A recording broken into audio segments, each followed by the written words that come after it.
സമാഗമത്തിലെ ഇന്നത്തെ അതിഥി മലയാള സിനിമയിലെ എക്കാലത്തെയും മികച്ച സംവിധായകരിൽ ഒരാളാണ്.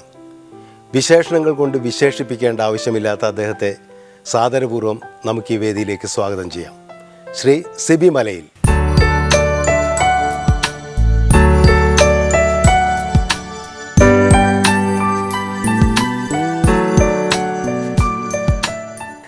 സിബി, നമ്മൾ തമ്മിലിങ്ങനെ സമാഗമത്തിൽ ഏറ്റുമുട്ടാന്ന് പറയുന്നത് വളരെ സന്തോഷമുള്ളൊരു കാര്യമാണല്ലേ. ഏതായാലും സിനിമയിൽ ഏകദേശം ഒരേ കാലഘട്ടത്തിൽ വന്ന ആൾക്കാരെന്നുള്ള രീതിയിലും സഹപ്രവർത്തകരെന്നുള്ള രീതിയിൽ സമാനമായ ഒരുപാട് കാര്യങ്ങൾ നമുക്ക് പറയാനുണ്ടാവും.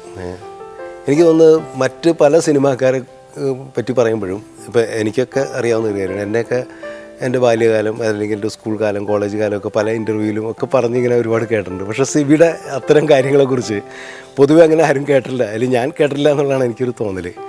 പ്രത്യേകിച്ചും ആലപ്പുഴയിൽ സിബി ജനിച്ച ആലപ്പുഴ. അതെ, ആലപ്പുഴയിൽ എവിടെയാണ്? ആലപ്പുഴ ടൗണിൽ തന്നെയാണ്.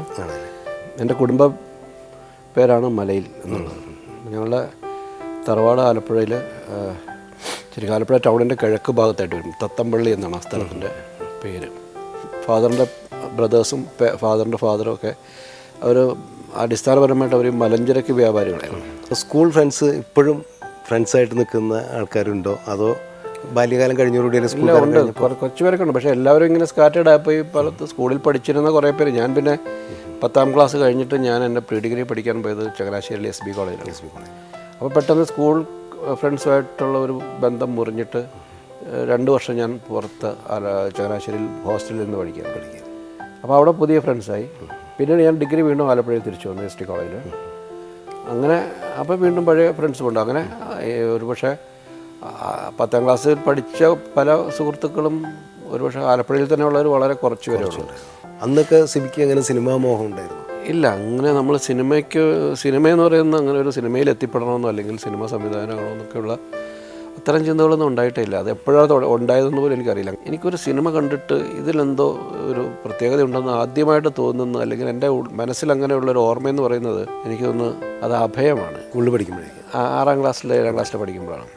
അപ്പോൾ അതങ്ങ് ഇഷ്ടപ്പെട്ടു. അത് കൊള്ളാമല്ലോ, നമ്മളിതുവരെ കണ്ടതിനേക്കാൾ എന്തോ ഒരു പ്രത്യേകത ഉണ്ടെന്ന് തോന്നി.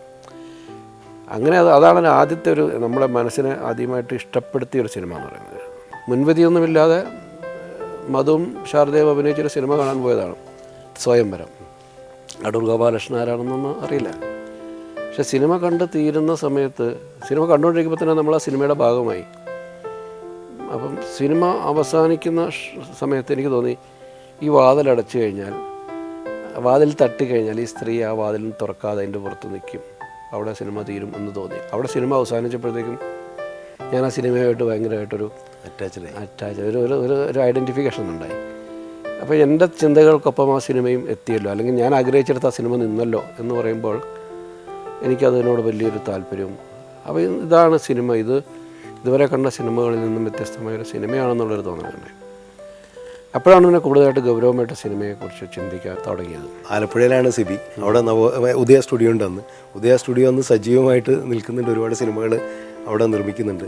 അപ്പോൾ സിബി ആലപ്പുഴയിൽ ഉണ്ടായിട്ട് ഉദയ സ്റ്റുഡിയോയിൽ പോകണം, അവിടെ ഷൂട്ടിംഗ് കാണണം എന്നൊക്കെ ഒന്നും തോന്നിയിട്ടില്ല? ഒരിക്കലും ക്ലാസ്സിൽ സ്കൂളിലെത്തിയപ്പം സ്കൂളിൻ്റെ പുറകിലൊരു ഇടവഴിയുണ്ട്, അതിൻ്റെ അപ്പുറത്തൊരു വീട്ടിൽ ഒരു വലിയ വീടുണ്ട്. അവിടെ ആ വീട്ടിൽ ഷൂട്ടിംഗ് നടക്കുമെന്ന് പറഞ്ഞിട്ട് നമ്മൾ കുട്ടികളെല്ലാം കൂടെ ഓടി വാതിലിൻ്റെ മുകളിൽ കൂടെയൊക്കെ വലിഞ്ഞ് കയറി ഇങ്ങനെ നോക്കുമ്പോൾ അത് ലോറ നീ എവിടെയെന്ന സിനിമയാണ്. അത് രഘുവണ്ണനാണ് ഡയറക്ടർ. ഞാൻ രഘുവണ്ണനെ ഓർക്കുന്നുണ്ട്. അപ്പോൾ രഘുവണ്ണൻ പിന്നെ മുണ്ട് ഷർട്ടൊക്കെ വെള്ളയും കൊടുത്ത് ഈ കർച്ചീഫ് കഴുത്തിൽ കെട്ടിയിട്ട് ഇങ്ങനെ നിൽപ്പുണ്ട്. ഉമ്മക്കയും ഉഷാകുമാരിയാണെന്ന് തോന്നുന്നു. അവർ നമ്മൾ പാട്ടാണ് ഷൂട്ട് ചെയ്യുന്നത്. അപ്പം അതിൻ്റെ മുകളിൽ കൂടെ കഷ്ടപ്പെട്ടൊക്കെ ഇങ്ങനെ കാണും. നമ്മൾ നോക്കുമ്പോൾ നമ്മൾ ഫ്രെയിമിലാവുന്നുണ്ട്. അപ്പോൾ ചാടറാന്നൊക്കെ പറയുന്നുണ്ട്. വിളിച്ച് അവിടുന്ന് ഷൂട്ടിംഗ് ലൊക്കേഷൻ നമ്മളെ ഇറക്കി നിർത്തി വീട്ടിലാന്ന് വെച്ചുകൊണ്ടൊക്കെ നമ്മുടെ തലകൾ പൊങ്ങി വരും. നമുക്കറിയില്ല, ഇന്ന് നമുക്കറിയാം അതിൻ്റെ ബുദ്ധിമുട്ട് എന്താണെന്ന്. അങ്ങനെ ഷൂട്ടിങ്ങുകൾ കണ്ടിട്ടുണ്ട്. പിന്നെ കുഞ്ചാക്കോനെ കണ്ടിട്ടുണ്ടോ? കുഞ്ചാക്കോനെ കണ്ടിട്ടുണ്ട്. അതിനുശേഷം കുറച്ചുകൂടെയൊക്കെ വളർന്നപ്പം കുഞ്ചാക്കോ എന്നും സ്റ്റുഡിയോയിൽ പോകുന്നതിന് മുമ്പായിട്ട് ഞാൻ പോകുന്ന പള്ളി തന്നെയാണ് കുഞ്ചാക്കോ അവരും വരുന്ന പള്ളി. ഞാനുമൊക്കെ ആ സമയത്ത് ചിലപ്പോൾ സ്കൂളിലേക്ക് പോകുമ്പോഴോ അല്ലെങ്കിൽ ആ സമയത്തൊക്കെ നമ്മൾ അവിടെയൊക്കെ ഒരു പ്രാർത്ഥിച്ചിട്ടൊക്കെയാണ് പോകുന്നത്. അപ്പോഴൊക്കെ ഞാൻ ചിന്തിക്കും, പുള്ളി എന്നെ നോക്കിയാൽ ചിലപ്പോൾ എന്നെ ഇഷ്ടപ്പെട്ട സിനിമയിൽ എടുക്കുമെന്നൊക്കെ ഞാനിങ്ങനെ അന്നത്തെ കാലത്ത് ചിന്തിച്ചിട്ടുണ്ട്. അപ്പോൾ ഞാൻ പുള്ളിയുടെ മുമ്പിലൊക്കെ ഒന്ന് പുള്ളി എന്നെ കണ്ടോട്ടെ എന്നൊക്കെ വിചാരിച്ച് നിന്നിട്ടൊക്കെ ഉണ്ട്. പുള്ളി വണ്ടിയിലൊക്കെ പോകുമ്പോൾ പിന്നെ ഉദയ സ്റ്റുഡിയോയുടെ മുമ്പിൽ കൂടെ പാസ് ചെയ്യുമ്പോഴൊക്കെ ബസ്സിലൊക്കെ ഇരിക്കുമ്പോൾ നമുക്ക് കുറച്ചുകൂടെ ഒരു വ്യൂ കിട്ടും സ്റ്റുഡിയോയുടെ ആകാം. അപ്പോൾ സ്റ്റുഡിയോയുടെ അവിടെ ഒരു പ്രൈം മിനിസ്റ്റർ കോട്ടേജ് എന്ന് വിളിക്കുന്ന ഒരു കോട്ടേജ് ഉണ്ട്. അപ്പോൾ അതിൻ്റെ വരാന്തര ഒരിക്കൽ ഞാൻ ഇങ്ങനെ പാസ് ചെയ്യുമ്പോൾ അവിടെ കുറേ നടന്മാരൊക്കെ ഇരുന്ന് ചീട്ട് കളിക്കും. ആലമ്പുഴ ചേട്ടൻ ആരാണ്ടൊക്കെ ഇരുന്ന് ഇങ്ങനെ ചീട്ട് കളിക്കുക, അവരെല്ലാം കൂടെ ഇങ്ങനെ ഇരിക്കുന്നത് കണ്ടു. അപ്പോൾ ഞാൻ ആഗ്രഹിച്ചു ഒരിക്കൽ എനിക്കവിടെ കയറാൻ പറ്റുമോ എന്നൊക്കെ ഇങ്ങനെ അതൊക്കെ വളരെ വൈൽഡായിട്ടുള്ള സ്വപ്നങ്ങളാണ്. അല്ലാതെ നമ്മളങ്ങനെ ആകുമെന്നുള്ള ആഗ്രഹിച്ചിട്ട് എനിക്കോ അതിനകത്ത് കയറാൻ പറ്റുമോ എന്നൊക്കെ ഞാനിങ്ങനെ പിന്നീട് കുറേ കാലം കഴിഞ്ഞാൽ അവിടെ ഇരുന്ന് ഞാൻ ആ സംഭവം ആലോചിച്ചിട്ടുണ്ട്. ഈ കോട്ടേജിൽ അതേ വരാന്തയിൽ ഇരുന്നിട്ട് പുറത്തേക്ക് നോക്കിയിട്ട് അതിലെ പോകുന്ന ബസ്സിൽ പാസ് ചെയ്യുമ്പോൾ ഞാൻ ആലോചിക്കും ഇന്ന് ആ ബസ്സിലിരുന്ന ഒരാൾ ഇതുപോലെ ആഗ്രഹിക്കുന്നുണ്ട് എന്ന് ചിന്തിച്ചിട്ടുണ്ട്. പിന്നീട് എങ്ങനെയാണ് നവോദയയിൽ വന്നത്? ഞാൻ ആ സമയത്ത് അത്യാവശ്യം എഴുതുമായിരുന്നു. അപ്പോൾ എഴുതുന്നതൊക്കെ ആരെയും കാണിക്കാറൊന്നുമില്ല, പക്ഷേ എഴുതുന്നത് സുഹൃത്തുക്കളൊക്കെ കാണുന്നവരൊക്കെ കൊള്ളാം എന്നൊക്കെ പറയാൻ തുടങ്ങി. അപ്പോൾ അങ്ങനെ ഞങ്ങളെല്ലാവരും കൂടി ചേർന്നിട്ടൊരു 8mm മൂവി ചെയ്യാം. അപ്പോൾ എൻ്റെ ഒരു കൂട്ടുകാരൻ്റെ 8mm ക്യാമറ ഉണ്ട്. അപ്പോൾ അത് കണ്ടപ്പോൾ ഒരു സിനിമ നമുക്ക് എടുത്തു കളയാം. അതിൻ്റെ ബാക്കി കാര്യങ്ങളൊന്നും അറിയത്തില്ല, അതിൻ്റെ എക്സ്പെൻസ് ഒന്നിനെ പറ്റി അറിയത്തില്ല. അപ്പോൾ ഞാൻ എഴുതിയൊരു കഥയുണ്ടായിരുന്നു. ആ കഥ വെച്ചിട്ട് എൻ്റെ സുഹൃത്തും ഞാനും കൂടെ ചേർന്നൊരു സ്ക്രിപ്റ്റ് ഉണ്ടാക്കി ഒരു ഷോർട്ട് ഫിലിം ചെയ്യാനായിട്ടുള്ള കാര്യങ്ങളൊക്കെ ചെയ്തു. സ്ക്രിപ്റ്റൊക്കെ പൂർത്തിയാക്കി. പക്ഷേ പിന്നീട് അതിൻ്റെ അപ്പുറത്തേക്ക് വളർന്നില്ല. അത് കാരണം സാമ്പത്തികം ഏരിയയിലോട്ടൊന്നും എത്തിയില്ല. ഈ 8mm ക്യാമറയുള്ള ഫ്രണ്ട് നവോദയയിലെ ജിജോയുടെ അടുത്ത ഫ്രണ്ട്, അവർ ക്ലാസ്മേറ്റ്സാണ്. അവൻ സൈക്കിളിൽ ഞങ്ങളുടെ അടുത്ത് വന്നിട്ട് പറഞ്ഞു നവോദയയിൽ പുതിയ സിനിമയുടെ സ്ക്രിപ്റ്റ് ഡിസ്കഷൻ ആൾക്കാരെ ആവശ്യമുണ്ട്, നിങ്ങൾക്ക് ഇൻട്രസ്റ്റ് ഉണ്ടെങ്കിൽ നാളെ തന്നെ പോയി അവിടെ മീറ്റ് ചെയ്യാൻ ജിജോയെ മീറ്റ് ചെയ്യാൻ. അപ്പോൾ എൻ്റെ സുഹൃത്ത് പറഞ്ഞു എനിക്ക് താല്പര്യമില്ല, അവർ വടക്കൻ പാട്ടോ നീയൊക്കെ സിനിമ എടുക്കുന്ന ആൾക്കാർ, എനിക്ക് അത്ര സിനിമകൾ താല്പര്യമില്ല. അപ്പോൾ ഇവൻ എൻ്റെ അടുത്ത് ചോദിച്ചു നീയോ എന്ന് ചോദിച്ചു. ഞാൻ പറഞ്ഞു ഞാൻ വരാമെന്ന്. അപ്പോൾ ആ ഒരു ഉത്തരമാണ്, ആ ഒരു തീരുമാനമാണ് ഞാൻ വരാമെന്ന് അന്ന് ഞാൻ എടുത്ത തീരുമാനമാണ് എൻ്റെ ജീവിതത്തിൻ്റെ ടേണിംഗ് പോയിന്റ്.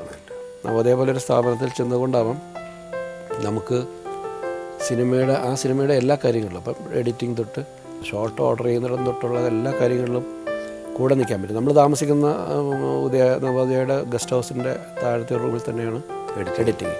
അപ്പോഴാണ് എൻ്റെ പല സംശയങ്ങളും പറയും എന്തിനാണ് ക്ലാപ്പ് അടിക്കുന്നത് എന്നുള്ള കാര്യങ്ങളൊക്കെ ഉൾപ്പെടെയുള്ള എല്ലാ സംശയങ്ങളും ഒരുപാട് കാര്യങ്ങളും മാറി കിട്ടുക. അപ്പോൾ ഒരു പടം കഴിയുമ്പോഴേക്കും നമുക്ക് ഇതിൻ്റെ എങ്ങനെ ഒരു സിനിമ ഉണ്ടാകുന്നു എന്നുള്ളതിൻ്റെ ഒരു പൂർണ്ണ രൂപം കിട്ടി. പിന്നീട് മഞ്ഞ് തിരിഞ്ഞ് നമുക്ക് തുടങ്ങി. ഫാസിൽ ഡയറക്റ്റ് ചെയ്തോടെ ഫാസിൽ ഡയറക്റ്റ് അതിലാണ് ഞാൻ എൻ്റെ പേര് അസോസിയേറ്റ് ഡയറക്ടറും എൻ്റെ പേരിങ്ങനെ അന്ന് വെറും സിബി എന്നൊക്കെ മാത്രമല്ല, എൻ്റെ സിബി മലയിൽ എൻ്റെ പേര് അതിനകത്ത് ഇടുന്നതൊക്കെ ജിജോയാണ്. ശരി. പിന്നീട് ഡയറക്ടറാവുന്നത് മുത്താരം കുന്നിപ്പി അത് അല്ലേ? പ്രിയൻ ആദ്യമായിട്ട് സിനിമ ചെയ്തപ്പോൾ അപ്പം ഞങ്ങൾ തമ്മിൽ ഇവിടെ ഉള്ളപ്പോഴുള്ളൊരു അണ്ടർസ്റ്റാൻഡിംഗ് ആണ്. ഞങ്ങളുടെ ഈ സ്വപ്നം കാണലുകളുടെ നാളിൽ പ്രിയം നമ്മളിൽ ആർക്കെങ്കിലും ഒരാൾക്ക് ആദ്യം സിനിമ ചെയ്യാൻ അവസരം കിട്ടിയാൽ മറ്റേ ആൾ കൂടെ ഉണ്ടാവണം എന്നൊരു കരാറുണ്ടാക്കി. പിന്നെ ഈ മാമാട്ടിക്കുട്ടിയമ്മയുടെ ഷൂട്ടിംഗ് കഴിയുന്ന സമയത്ത് പ്രിയൻ ആലപ്പുഴയിൽ വന്നിട്ട് പറഞ്ഞു അന്ന് പറഞ്ഞ കാര്യം ഓർമ്മയുണ്ട്, എനിക്കൊരു പടം കിട്ടി താൻ വരണമെന്ന് പറഞ്ഞു. അങ്ങനെയാണ് ഞാൻ പ്രിയൻ്റെ കൂടെ പോകുന്നത്. പൂച്ചക്കരമുഖത്തെയും അതിൻ്റെ അടുത്ത ഓടരുതമാവ, ഈ 2 സിനിമയും ചെയ്തു. ഓടരുതമാവയുടെ ഷൂട്ടിംഗ് നടക്കുന്ന സമയത്താണ് ഈ ഒരു ഓഫറുമായിട്ട് എൻ്റെ മുമ്പിലേക്ക് ഒരു പുതിയ പ്രൊഡ്യൂസർ വരുന്നു.